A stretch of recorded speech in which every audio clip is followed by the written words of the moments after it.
We have to stop assuming everyone who talks like God is sent by God.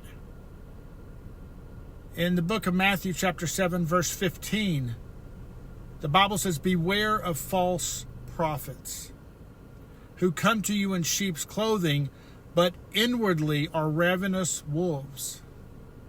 That spirit doesn't just show up in church. It shows up in relationships. It shows up in business deals. It shows up in friendships. Notice I said that spirit. People will try to get close to you, not to love you, but to kill your calling, to distract you, to drain you, to derail your destiny.